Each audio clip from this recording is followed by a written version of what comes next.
रात के सन्नाटे में जब सब सोते हैं, एक पुराना मोबाइल अचानक खुद ब खुद रिकॉर्डिंग चालू करता है।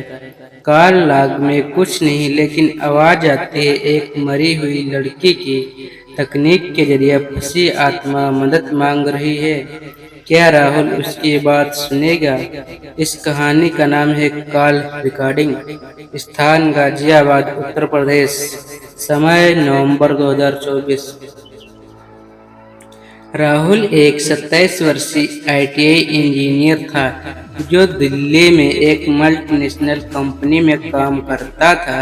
लॉकडाउन के बाद से वह वर्क फ्रॉम होम कर रहा था और अकेले ही गाजियाबाद के एक पुराने फ्लैट में रह रहा था। एक रात करीब 2:45 राहुल को नींद में एक आवाज सुनाई दी, जैसे किसी ने उसका नाम लिया हो।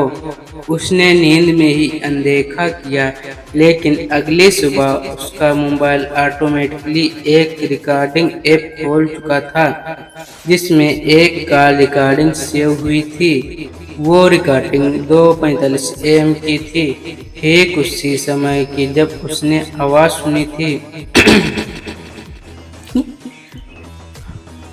राहुल ने प्ले बटन दबाया। हेलो। पहली आवाज राहुल की थी। उसके बाद एक अजीब, धीमी लेकिन स्पष्ट स्त्री आवाज आई। तू सुन सकता है मुझे? राहुल, अब सो मत। राहुल ने तुरंत मोबाइल फेंक दिया। वह उस समय किसी से बात नहीं कर रहा था। कॉल लॉग में उस समय कोई इनकमिंग या आउटगोइंग कॉल नहीं थी। ऐप में कॉल रिकॉर्डिंग सेव थी, लेकिन मोबाइल नेटवर्क या इंटरनेट उस समय बंद था। वह घबरा गया। उसने सोचा, हो सकता है ये कोई तकनीकी खराबी हो। लेकिन अगले दिन फिर वही हुआ, उसी समय। इस बार रिकॉर्डिंग में वही स्त्री आवाज जोर से चिल्ला रही थी। राहुल, मत बंद कर फोन, मेरी बात सुन, मुझे यहाँ से निकाल। अब राहुल को यकीन हो चला था कि कुछ तो गड़बड़ है। उसने मोबाइल रिपेयर शॉप में दिखाया, लेकिन तकनीकी रूप से सब कुछ सामान्य था। 2 दिन बाद राहुल ने बिल्डिंग के वॉचमैन से बातचीत की। वॉचमैन एक बुजुर्ग व्यक्ति था। शुक्ला जी, उन्होंने बताया, बेटा, तुम्हारा फ्लैट पहले एक लड़की के नाम था, नेहा। करीब 2 साल पहले उसने उसी फ्लैट में आत्महत्या कर ली थी। कोई कारण नहीं मिला। रात के 2-2:30 बजे फोन पर किसी से बात कर रही थी, फिर फांसी लगा ली।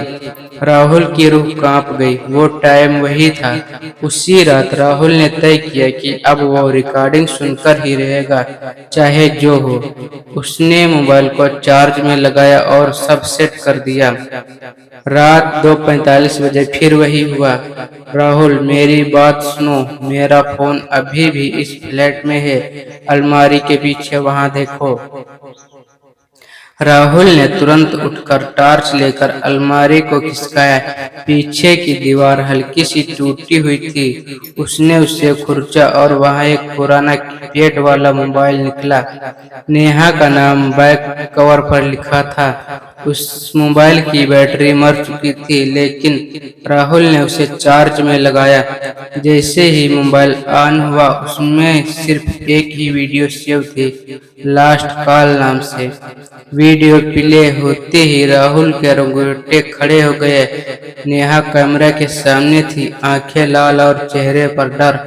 उसने कहा, अगर ये वीडियो कोई देख रहा है तो प्लीज मुझे मुक्त कर दो। हर रात कोई मेरी आवाज सुनता है, लेकिन मुझे नहीं समझ नहीं पाता। मैं मर चुकी हूँ, लेकिन अटकी हूँ। इसी समय 2:45 बजे उसी कॉल में वीडियो वही खत्म हो गया। टेक्नोलॉजी या तंत्र। राहुल ने ये बात एक पैरानॉर्मल एक्सपर्ट को बताई, अनायक कपूर, जो भूत प्रेत और साइबर पैरानॉर्मल मामलों की विशेषज्ञ थे। ये आत्मा तकनीकी लूप में फंसी है। मृत्यु के समय जो कॉल चल रही थी वो इलेक्ट्रोमैग्नेटिक